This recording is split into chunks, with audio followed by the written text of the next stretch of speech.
Hola, muy buenos días, muy buenas tardes y muy buenas noches. Sed bienvenidos y bienvenidas a esta nueva edición de NewsClick Cyber, el programa semanal dedicado a la tecnología, a la ciberseguridad, a la inteligencia artificial, a la movilidad. Un programa que realizamos cada semana desde Madrid y que se nos sigue a través de medios de comunicación y todas las plataformas que van desde las Islas Baleares hasta la isla de Pascua en el Océano Pacífico, y atravesamos además todo el Océano Atlántico. Tenemos que dar un abrazo a todas las personas que nos escuchan a través de la radio en FM, a las que nos ven a través de televisión y por supuesto a las que nos siguen a través de cualquiera de las plataformas de podcast. Y tenemos que dar las gracias a Semperis, a Cato Networks, a Kaspersky, a Cybertics, a Vivale y a Cyberguru, que hacen posible cada semana este programa. Hoy tenemos el estudio, moderadamente lleno o moderadamente vacío. Estamos muy bien, estamos en muy buena compañía. Está a mi izquierda hoy Alfonso Calvo. Un placer acompañaros hoy, Carlos. ¿Cómo que un placer acompañaros? Pues eres el jefe de la inteligencia artificial, la persona que más sabe del equipo de inteligencia artificial. ¿Eso es cierto? Uh-huh. Efectivamente, cada vez hay más que ocuparse de este asunto. O sea que no solo te da trabajo, sino que tú le das trabajo a la inteligencia. Es que funciona tan sorprendentemente que no hay miedo a pedir. No hay miedo a pedir. Y además te responde rápido. Sí. Y muchas veces bien. Bastante sorprendentemente, la verdad. Y tenemos también en el estudio a Carlos Juarros. ¿Qué tal? Buenas, Carlos, ¿qué tal? Muy bien. Hoy dos Carlos en el estudio, ¿eh? Sí, la otra vez fuimos tres, creo recordar. Sí, es verdad. Aquí le damos al manubrio y nos salen un montón de Carlos, o nos salen... Alfonso solo tenemos uno, pero bueno, todo será cuestión de trabajarlo. Uh-huh. Bueno, finalmente estoy yo, Carlos Lille. Tenemos que darle las gracias a nuestro técnico de sonido, Alex, que está al otro lado de la pecera. Así que, bueno, Alfonso, ¿qué tenemos en el programa de hoy? Que es bastante variado. Tenemos unas noticias de tecnología donde la inteligencia artificial tiene bastante protagonismo. En la ciberpíldora hablaremos de un proyecto que está dedicado a buscar el bienestar de las personas en la inteligencia artificial. Tenemos nuestra tecnoefeméride, como no podía faltar. En el monográfico hablaremos de la orquestación digital como clave para hacer empresas ágiles y competitivas. Y en la tecnología curiosa hablaremos de matemáticas y problemas difíciles. Y luego tendremos nuestro concurso.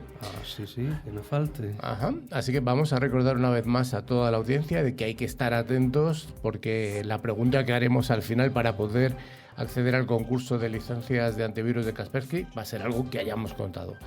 Así que va a ser muy fácil la pregunta, pero solo hay que estar atentos. Bueno, pues nos vamos con esas noticias de tecnología en las que Alfonso nos ha dicho que hay un poquito de cada cosa.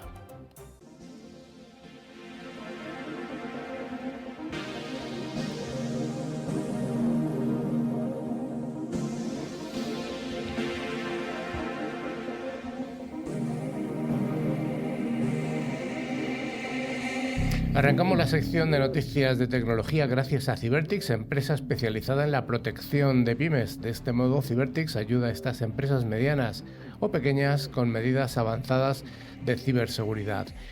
Y vamos a hablar de que en este espacio analizamos lo último en ciberseguridad e inteligencia artificial y bueno, vamos a ver qué nos contamos sobre este mundito. Pues sí, Carlos, vamos a ver noticias potentes, algunas preocupantes y otras que muestran hacia dónde vamos a ir en materia de defensa digital. Entonces, bueno, la sensación general es clara, estamos entrando en una nueva fase donde la IA lo está cambiando todo, para bien y para mal, desafortunadamente. Uh-huh. Empezamos hablando de inteligencia artificial, ya que empezamos con esto, que va a ser la mayor amenaza para el año 2026. Empezamos realmente fuerte. Experian ha publicado además un informe donde declara que la IA será la máxima preocupación de ciberseguridad para CISOs en el año 2026. Y no estamos hablando de vulnerabilidades concretas, sino algo mucho más amplio. Ya no solo ransomware, es algo más amplio. Pues hay que tener mucha atención porque no solamente se plantea como herramienta defensiva, también hablan de ataques hiperautomatizados, ingeniería social avanzada y explotación masiva de datos. Esto ya no es ciencia ficción, es una predicción basada en casos reales que estamos empezando a ver. Uh-huh. Lo que hace unos meses veíamos como algo todavía lejano, ya no es lejano, está aquí. Efectivamente, la aceleración con la IA es una realidad palpable. Vamos a hablar entonces de la inteligencia artificial como escudo, pero también como arma ofensiva. Y hablando de casos reales, una publicación reciente lo está dejando claro. La inteligencia artificial está cumpliendo este doble papel. Puede ser el escudo, como estamos diciendo, o bien un arma. En efecto, los atacantes la usan para generar código, buscar vulnerabilidades y lanzar ataques más precisos, pero los defensores también la usan para detectar anomalías que antes pasaban desapercibidas. Es literalmente una carrera armamentística algorítmica. Que lucha una inteligencia artificial contra otra. Es la gran pelea en vez de gallos de inteligencias artificiales. La siguiente noticia nos habla de chatbots con cifrado, pero realmente no es tanto. Y es una noticia inquietante porque investigadores han encontrado un fallo grave en varios chatbots de inteligencia artificial. Aunque la conversación está cifrada, los metadatos podrían permitir deducir parte del contenido. Sí, efectivamente se demuestra que cifrar no siempre significa seguro. Los patrones, longitudes y tiempos de respuesta también pueden ser una información sensible. Y lo preocupante es que estos servicios se usan para trabajo, salud, finanzas. Estamos confiando datos muy delicados. Otra noticia que también predijimos hace tiempo y que ya tenemos la constancia de que se ha producido. Esta semana pasada tenemos la constancia de que se ha documentado el primer ciberataque casi totalmente automatizado con inteligencia artificial. Ha habido un reconocimiento, una explotación y una exfiltración sin apenas intervención humana. Pues el atacante solo supervisaba, nada más. El resto lo hacía todo el modelo. Analizaba los objetivos, ajustaba el vector de entrada y escapaba de las defensas. Esto marca un antes y un después. Si la IA puede hacer ataques end-to-end, la escala del cibercrimen se va a multiplicar necesariamente. Y las empresas de ciberseguridad están aprendiendo mucho esto de inteligencia artificial contra inteligencia artificial. En este panorama, empresas tan punteras como puede ser Palo Alto están adoptando la estrategia de IA contra IA. Es decir, si los atacantes automatizan, los defensores también van a pasar a esta defensa. El despliegue masivo de sistemas XDR con IA es una de las grandes tendencias del momento. Análisis de millones de eventos por segundo. Es prácticamente imposible para un humano detectar lo que puede observar una IA en un tiempo absolutamente real. Esta es una noticia que viene de Palo Alto, pero estoy convencido de que el resto de grandes fabricantes de ciberseguridad están ahí mismo. O sea que seguramente vamos a ver más noticias de este tipo en los próximos meses. Vamos a dar alguna serie de recomendaciones para CISOs, para esos responsables de ciberseguridad. Y la recomendación primero es clara, sería cuidado con adoptar la inteligencia artificial, porque un artículo reciente de CSO recalca que adoptar la IA no siempre va a ser la solución inmediata más recomendable. Pues los CISOs deben plantearse algunas preguntas clave. ¿Qué riesgo estamos mitigando? ¿Qué entiende el proveedor por IA? ¿Cuánta dependencia creamos? ¿Dónde se entrenan estos modelos? Porque adoptar la IA sin control puede ser tan peligroso como no usarla. Y eso en seguridad es mucho decir. Carlos, ¿estás de acuerdo con esto que estamos comentando? ¿Realmente hay una preocupación importante por parte de CISOs con respecto a la implantación de IA? Pues te puedo decir que no es que haya miedo, sino que es pánico. Yo, por lo menos en mi caso, es algo que ha venido para quedarse. Y el problema está, como estaba diciendo Alfonso, ¿no? Por un lado, la gente gratuitamente está dando sus datos, algo que ya se estaba haciendo, ¿no? De manera, muy normalizada. Tanto cuando hacías una búsqueda en Google o en las redes sociales, lo que fuera, tú ibas poniendo información, pero ha llegado la inteligencia artificial y estamos nutriendo a esas plataformas con información que puede ser muy sensible. Entonces tenemos que poner, desde luego, desde la parte de los CISOs, tenemos que poner ciertas medidas para pararlo. Entonces tenemos que ir haciendo esas formaciones a los equipos técnicos y a los equipos de la plantilla, ¿no? De la organización también, para que sean conscientes del peligro que hay. Vamos a seguir con algunas noticias relevantes de ciberseguridad, no solo teorías o previsiones, sino ataques reales a compañías que ponen en evidencia lo que está en juego, que son los datos, las operaciones e incluso la reputación. Nos vamos al Extremo Oriente, en principio hasta Corea del Sur. Pues tenemos el caso de Coupang, que es la mayor plataforma de e-commerce de Corea.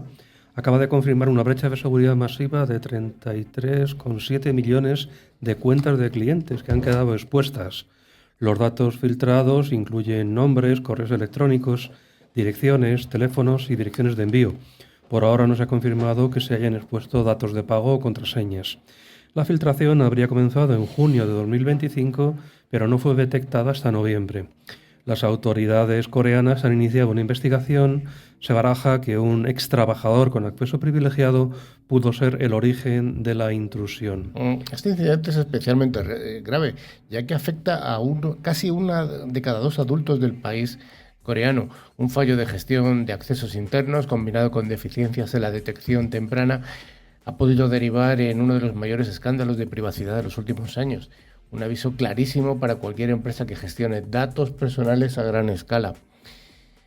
¿Seguimos en Asia? Pues sí, vamos a pasar a Japón, en este caso a Asahi Group. Asahi es la gran compañía japonesa de bebidas que sufrió un ciberataque el 29 de septiembre de este año. El ataque, atribuido al grupo de ransomware Killing, interrumpió la producción, la logística, los pedidos y la atención al cliente. Como consecuencia, Asahi estima que 1,52 millones de clientes podrían haber sido comprometidos en relación a sus datos personales, además de información relacionada con 275.000 empleados actuales o anteriores. El impacto operativo fue severo. Las ventas cayeron entre un 10 y un 40% en octubre y la empresa se vio obligada a retrasar la publicación de sus resultados trimestrales. Este ciberataque demuestra que no solo los sectores más asociados a la tecnología son vulnerables. Empresas de fabricación, de producción, de distribución, con infraestructuras físicas o logísticas también están en la diana. Un ransomware puede paralizar operaciones críticas y generar pérdidas económicas masivas y además sin contar con el coste reputacional, que también es muy elevado. En fin, estamos en un contexto global de aumento del riesgo para empresas medianas y para pymes. Y es que además, según datos recientes, el 2025 el sector de fabricación, el manufacturero, sufrió un alza de hasta el 30% de los ciberataques respecto al año anterior, al 2024. Además, muchas pequeñas y medianas empresas, tiendas online, comercios, han sido realmente advertidos durante temporadas de alta demanda como la reciente Black Friday o el Cyber Monday de esta semana. Los ciberdelincuentes están intensificando sus campañas de phishing con ataques de ransomware y DDoS. Y está la Navidad aquí al lado, Alfonso. Pues no solo las grandes corporaciones están amenazadas, las pymes también están en el punto de mira. Algunas estadísticas indican que muchas no sobreviven a un ciberataque grave. Bueno. Y aquí algunas lecciones y recomendaciones que podemos aplicar tanto para empresas como para profesionales y para quienes nos estén escuchando en este momento, por supuesto. Pues mira, vamos a empezar hablando de que tiene que haber un control estricto de los accesos internos, privilegios, revocaciones, logs. Muchos ataques recientes provienen de empleados o ex empleados con permisos que no han sido revocados. Tiene que haber una monitorización continua y respuestas muy rápidas. Un fallo detectado semanas después puede causar una brecha de millones de cuentas, como el caso que acabamos de contar. Y finalmente también hay que segmentar todas las infraestructuras críticas, asegurar backups, aislar sistemas productivos, en fin, todo lo que tiene que ver con los sectores como la logística tiene que tener esta serie de medidas, que es un poco aislar o prevenir aislamientos. Además de todo esto, hay que educar y concienciar tanto a usuarios como a empleados. Deben estar alerta ante el phishing, posibles fugas de datos, uso de contraseñas seguras y autenticación multifactor. Y también debemos plantear auditorías regulares, pruebas de penetración y actualización constante de sistemas. Las pymes no pueden permitirse esperar, la amenaza es real y global.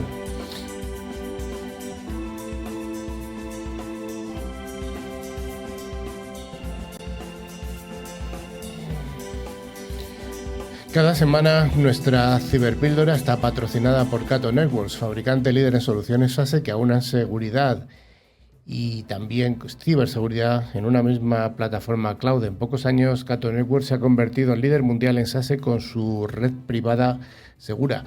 Y vamos a hablar algo, me parece interesantísimo, de la inteligencia artificial para el bien, para el bien, hemos dicho bien. Porque AI4Good sirve como principal foro mundial de las Naciones Unidas para explorar cómo la inteligencia artificial puede ayudar a resolver desafíos globales. Pues una de las tareas clave para promover es la elaboración de normas internacionales para el buen uso de la IA. Esto incluye, por ejemplo, colaboración en iniciativas de autenticidad multimedia dirigidas a prevenir desinformación, deepfakes y asegurar la fiabilidad de contenidos generados por IA. AI4Good ofrece oportunidades para que distintas personas, investigadores, técnicos, responsables, políticos, sociedad civil, adquieran competencias en IA. A través de su plataforma digital facilita el acceso a materiales, sesiones, debates y formación para impulsar una generación de innovadores en inteligencia artificial. La iniciativa organiza espacios de discusión con actores públicos, privados, comunitarios, para debatir cómo gobernar la IA de forma responsable, ética e inclusiva. No solamente los países están de acuerdo en hacer una legislación o tomar una serie de medidas, aquí ya lo hemos visto también en la Unión Europea, sino que ya en un aspecto más global esto está avanzando. ¿Cómo? Pues aquí, digamos, los avances se producen a través de convocatorias, retos, colaboraciones interinstitucionales y cooperación internacional. AI4Good promueve iniciativas en ámbitos como la salud, la agricultura sostenible, infraestructuras, medio ambiente, inclusión social, resiliencia frente a desastres, entre otros aspectos. Además, su cumbre global anual, AI4Good Global Summit, que reúne a gobiernos, industria, academia, sociedad civil y expertos de todo el mundo, la plataforma mantiene una comunidad digital activa con publicaciones, sesiones en línea, exposiciones, demostraciones de proyectos, foros de debate y espacios de networking permanente. Estamos hablando de networking, de colaboración. Esto es realmente importante en un aspecto tan global y que va a afectar a la humanidad como esto.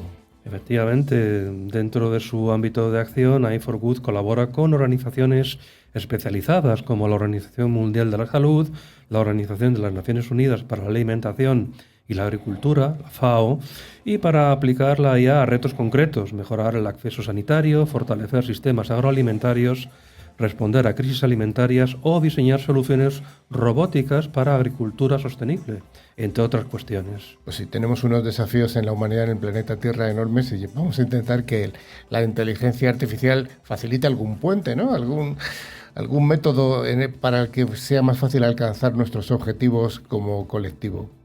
Pues sí, gracias a sus actividades, AI4Good actúa como puente entre investigación, decisión política, industria y sociedad civil, favoreciendo aspectos como que la IA se desarrolle con estándares internacionales que garantizan la ética, la seguridad, la transparencia y la confiabilidad, que haya capacitación global y democratización del conocimiento de la IA, permitiendo que más países e instituciones y personas accedan a sus ventajas, que se impulsen proyectos concretos y prácticos que aborden desafíos reales relativos a la salud, el hambre, la sostenibilidad, la inclusión, alineados con los objetivos para el desarrollo sostenible, y que exista un foro permanente de gobernanza, regulación y debate sobre cómo desarrollar una IA responsable a escala global.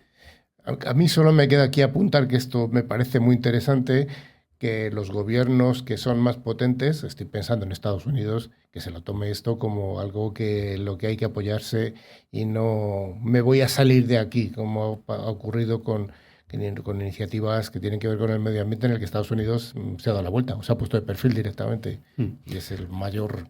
La ventaja que al ser Naciones Unidas, pues bueno, países que no tienen tanta capacidad, pues también pueden estar recibiendo información de primer nivel, y con esto pues estar mejor preparados para lo que nos va a venir a todos, básicamente.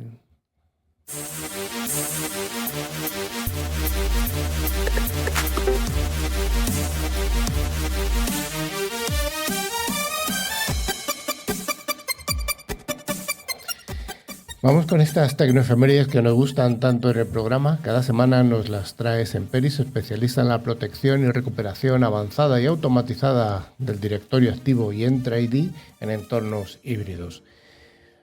Vamos a hablar sobre este repaso semanal, algunas efemérides que han ocurrido en una semana como esta.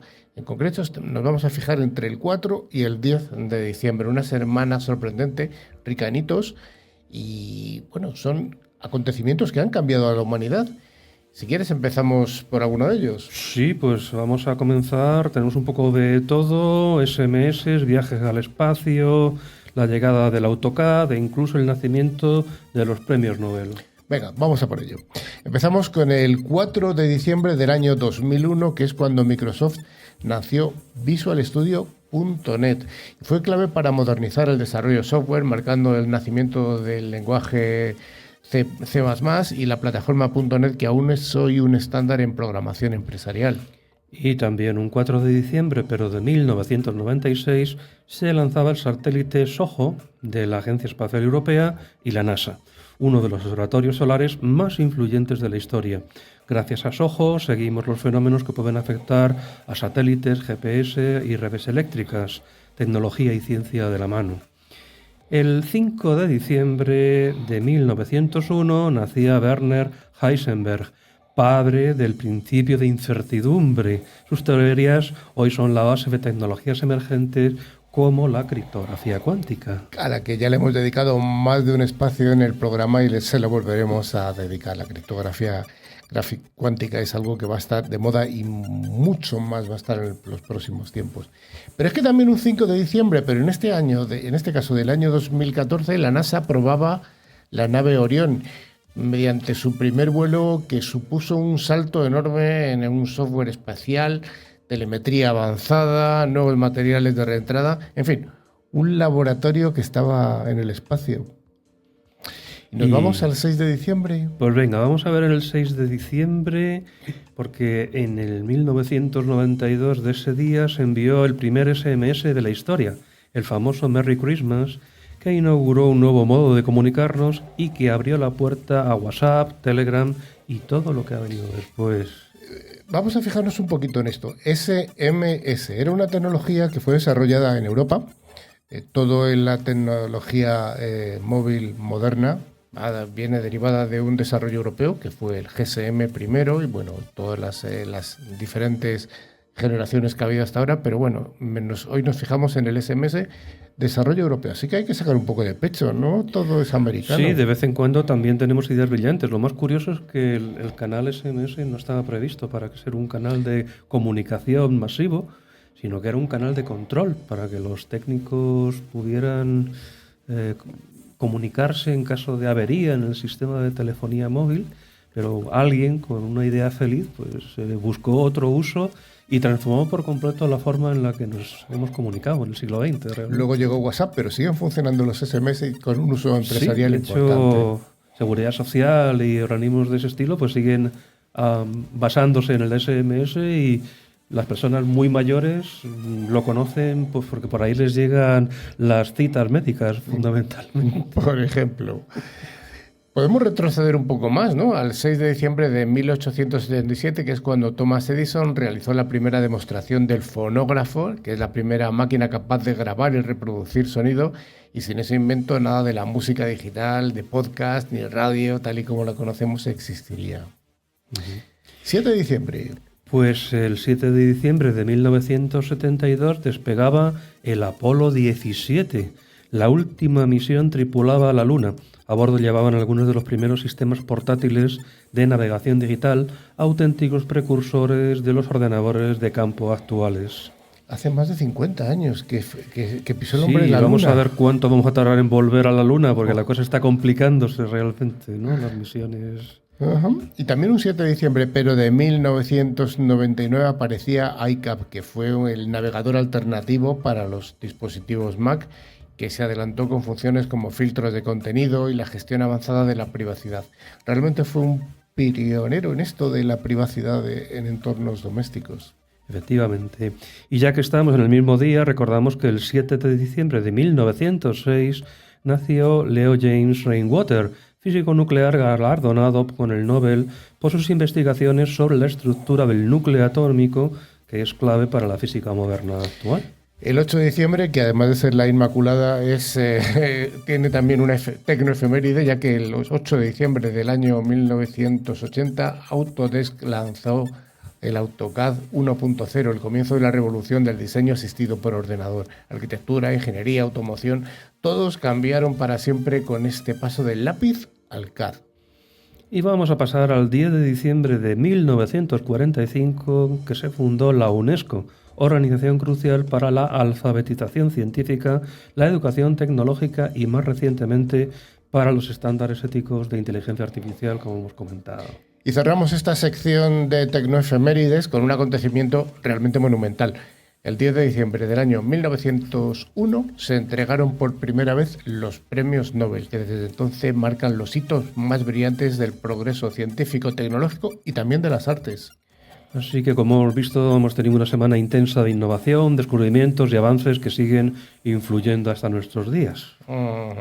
Totalmente, desde el primer SMS hasta la exploración lunar, la historia tecnológica, premios Nobel. La próxima semana, más y más efemérides.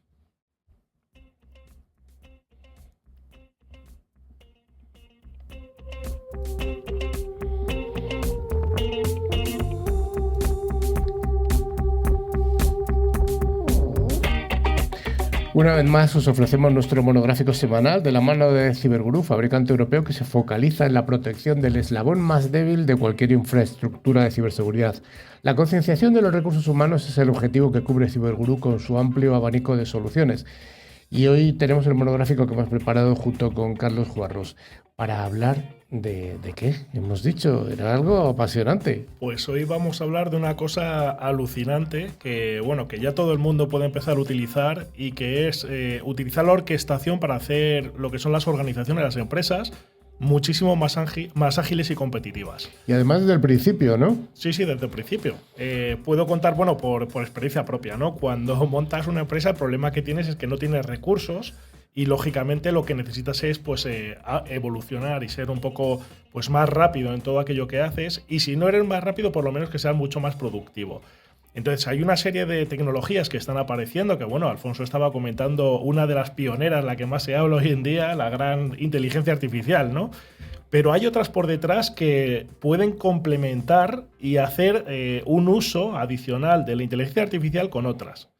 Si nos remitimos, por ejemplo, a cuando estás en un concierto, hay una cosa que se llama el orquestador, que es el que está con la batuta y va dirigiendo. Y va diciendo, tú tocas ahora, en este momento toca otro, etcétera, etcétera. Pues bien, hay una serie de plataformas que son las orquestadoras, ¿no? Como hay algunas que todos conocéis, el N8N, este famoso, que es open source. Hay que recordar que es open source y que todos podéis incluso montaros en un servidor en vuestra casa, que es como yo empecé a probarlo.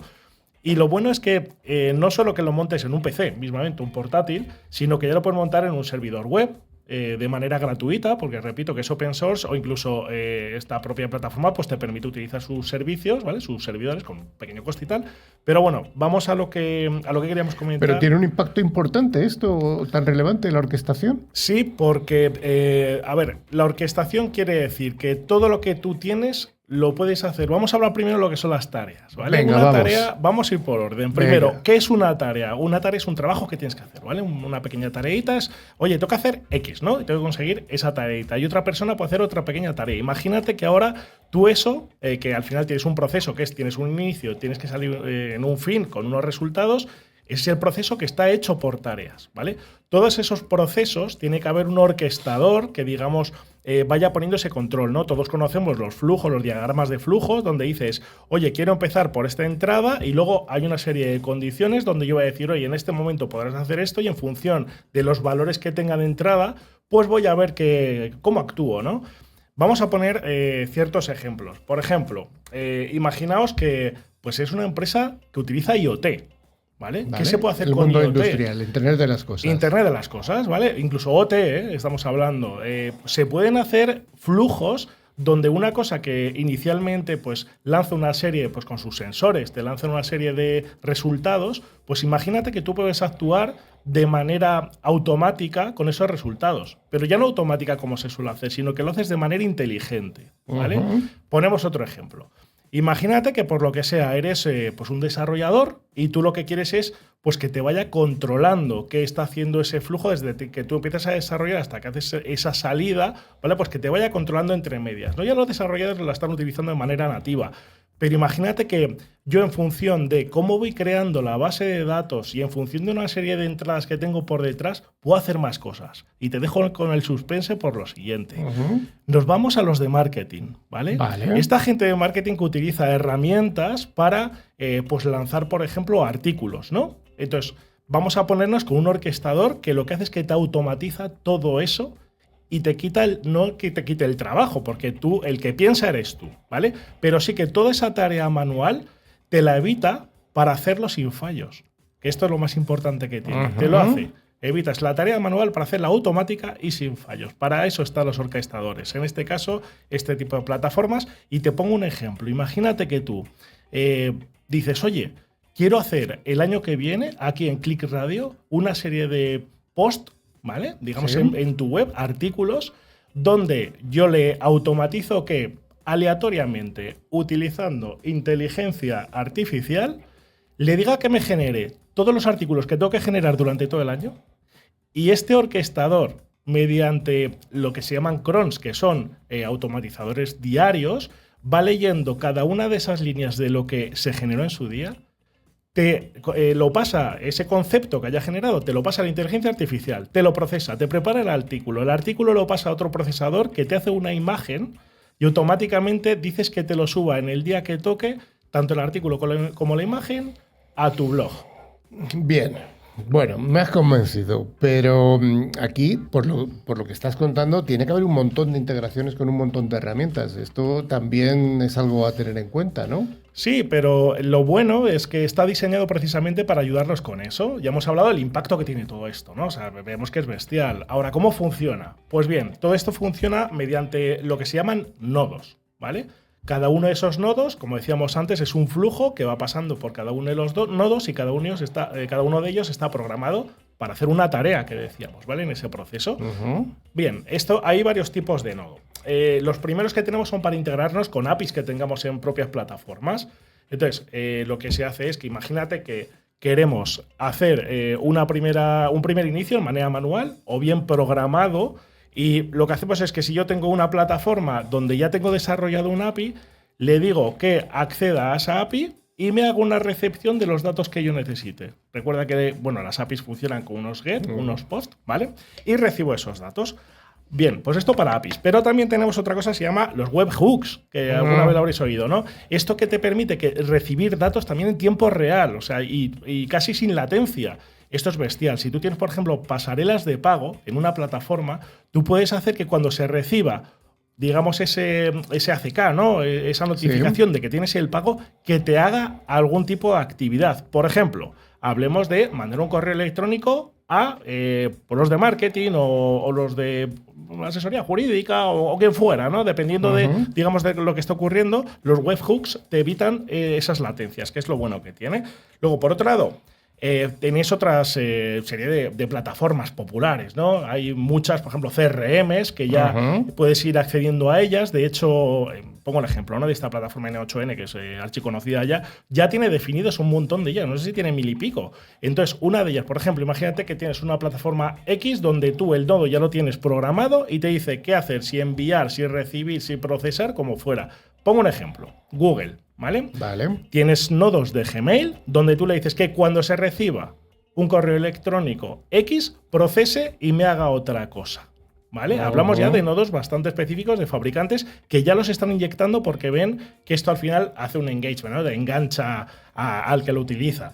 Bien, pues vamos a la siguiente. Y encima habrá que popular bases de datos, entiendo, con toda esta información. Hombre, claro, también, por ejemplo, ¿qué puedes hacer? Luego os voy a poner un ejemplo un poco más fino, ¿no? De qué se puede hacer, o más, digamos, de batalla.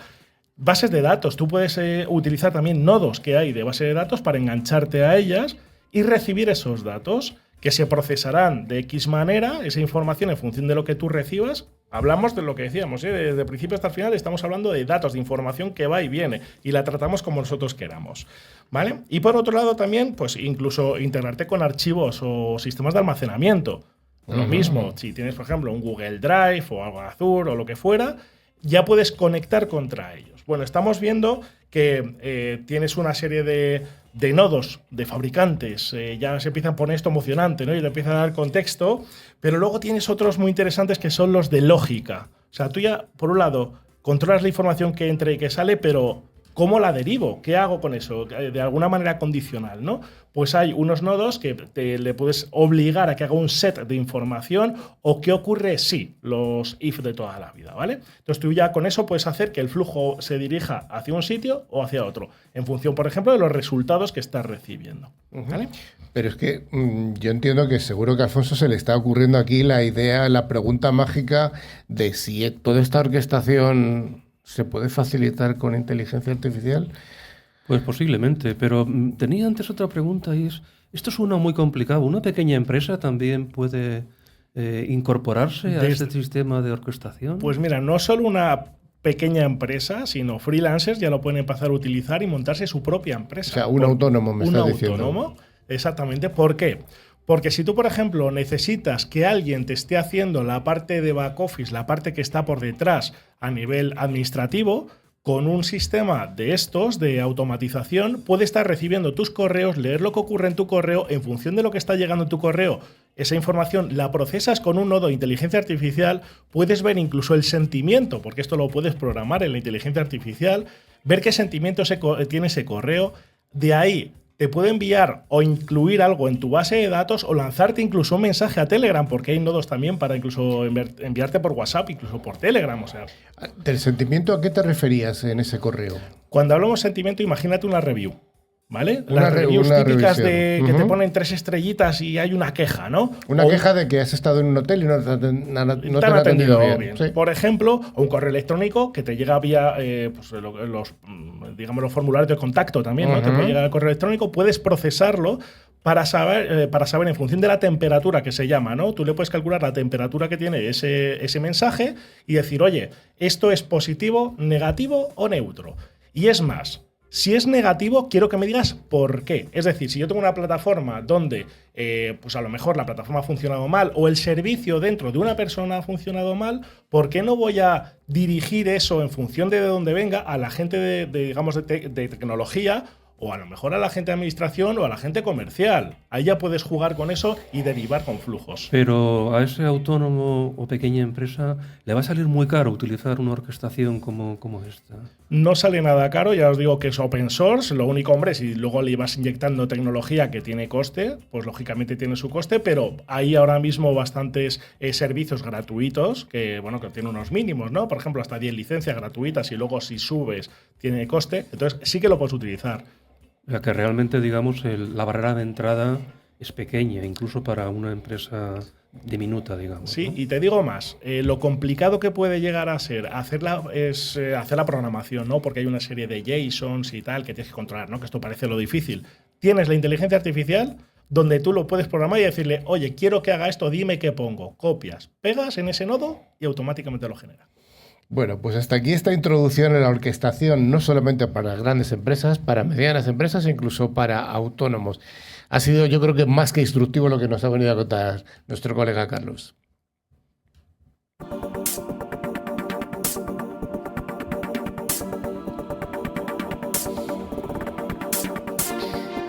Bueno, todo es curioso, pero vamos con la sección de la tecnología curiosa que nos la trae Vivali, que combina la experiencia de una multinacional con la agilidad y el conocimiento del mercado local para atender de manera eficiente y personalizada a sus partners. Y hoy vamos a hablaros de algo fascinante, cómo hacen los matemáticos para enfrentarse a los problemas más difíciles del mundo. Estos que llevan siglos sin resolverse y parecen imposibles. Y la clave sorprendentemente tiene que ver con algo que todos hacemos a diario sin darnos cuenta. Sí, porque cuando tenemos una tarea complicada, lo habitual es dividirla en partes más pequeñas. Y en matemáticas pasa exactamente lo mismo, solo que ellos llevan esta estrategia a un nivel completamente distinto. Construyen lo que llaman torres de implicaciones, que son como rascacielos conceptuales. Es decir, nos imaginamos un edificio, en el ático, en la última planta está el gran misterio, ese problema que nadie ha conseguido resolver, y debajo en cada piso están las consecuencias lógicas de que ese gran problema fuese cierto.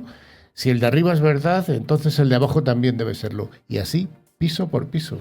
Y lo interesante es que los matemáticos no empiezan atacando el ático, claro. Empiezan por los pisos inferiores, por las consecuencias más accesibles. No porque vayan a resolver el problema gordo inmediatamente, sino porque cada consecuencia demostrada refuerza la estructura del edificio y cada contradicción descubierta lo derrumba. Es una especie de jerga matemática, vamos, sacas la pieza equivocada y se viene todo abajo. Exactamente. Y este enfoque permite avanzar en problemas que de otra manera serían inabordables. Cada pequeño resultado abre puertas, da pistas nuevas, permite probar técnicas.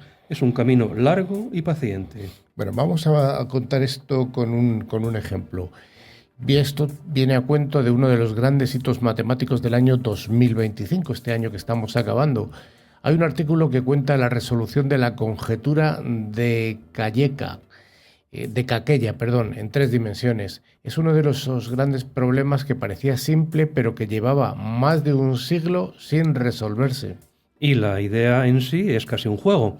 Imagina que tienes una aguja flotando en el aire y quieres orientarla en todas las direcciones posibles, como si la movieras lentamente en 360 grados. La pregunta es, ¿cuál es el volumen mínimo de espacio que necesitas para hacerlo?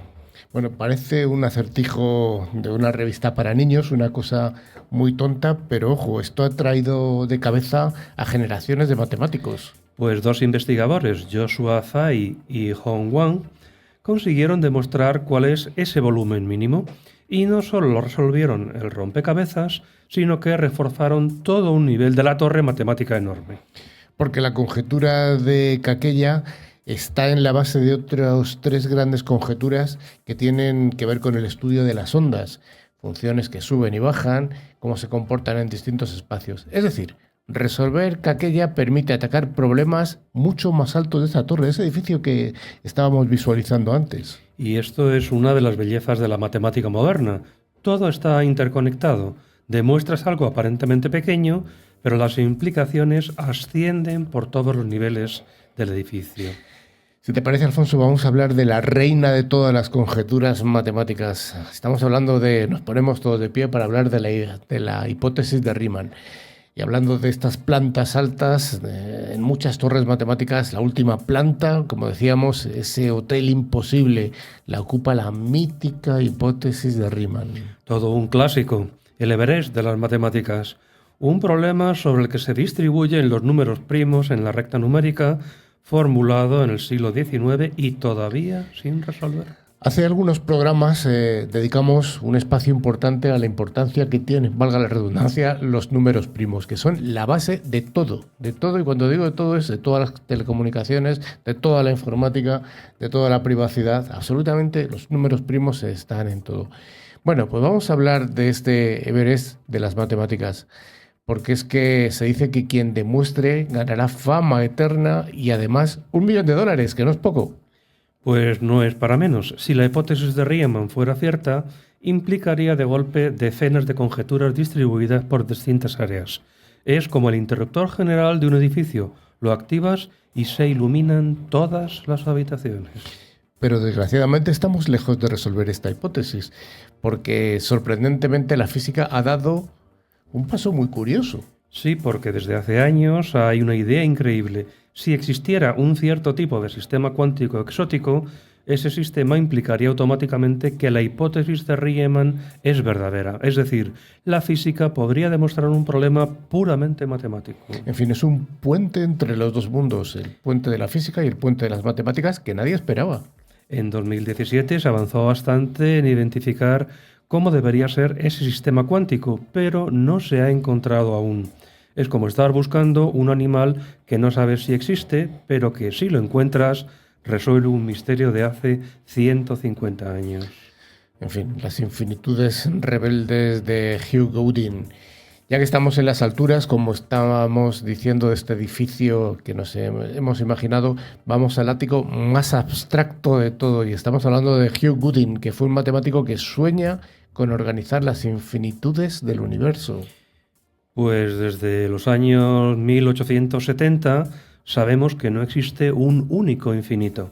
Hay infinitos de distintos tamaños, algunos más grandes, otros más pequeños, una auténtica jungla lógica.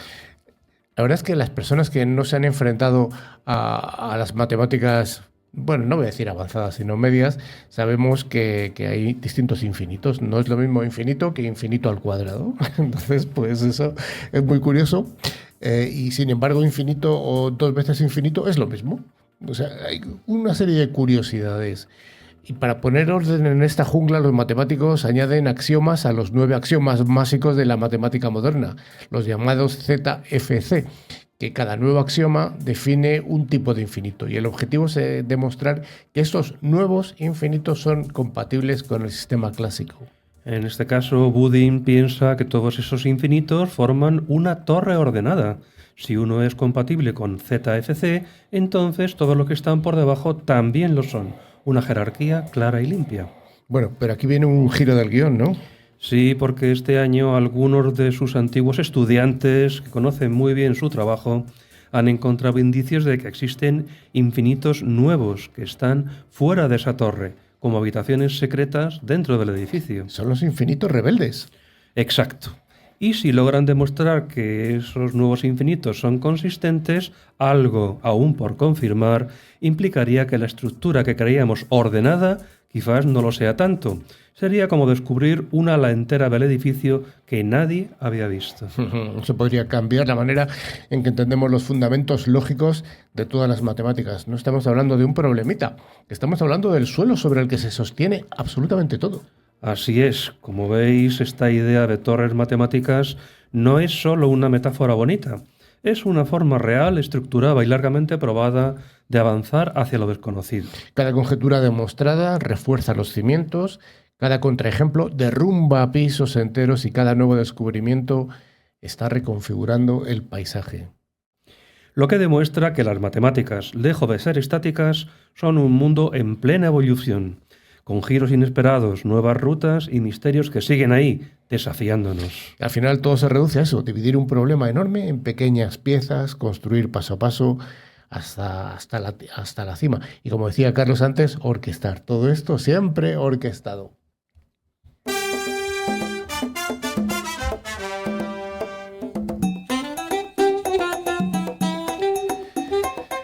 Cada semana llegamos a la última sección, la del concurso, en la que sorteamos 2 licencias de antivirus de Kaspersky, solución de calidad profesional valorada en unos 40 euros, unos $40. Cada una de estas licencias de Kaspersky se puede instalar en 3 dispositivos que pueden ser móviles, tablets u ordenadores. Lo primero va a ser conocer los ganadores de la semana pasada, que fueron Laura Salinas de León, España, y Jesús Antonio Moratín de Madrid, España. Cada uno de ellos recibirá su regalo a través del correo electrónico. Y para concursar en esa edición, ¿qué pregunta se te ocurre? Pues tenemos una pregunta. ¿Quién lidera la iniciativa IA for Good? Ah, es fácil. ¿Y cómo se debe concursar? Pues enviando un correo a info@clickciber.com indicando la respuesta a la pregunta que hemos planteado. Os recordamos que debéis decirnos en qué localidad estáis, así como el país de origen. Mucha suerte. Mucha suerte, mucha suerte. Y así que estamos llegando al final del programa y antes hay que recordar a toda la audiencia que tenéis acceso a este programa y a todos los anteriores a través de todas las plataformas. Para ello debéis buscar solamente la palabra ClickCiber, ambas con is latinas. Y además recordamos que tenéis una web en la que tenemos cosas muy chulas. Tenéis las fotos, tenéis vídeos, tenéis las revistas, en fin, un contenido maravilloso y todo gratis como siempre. Muchas gracias, Alfonso. Un placer haberos acompañado en el programa. Muchas gracias, Carlos. Pues yo infinitamente al cuadrado, agradecido. Muchas gracias a nuestro ingeniero de sonido, a Alex, y hasta la semana que viene. Nos vemos aquí en ClickCiber. Adiós.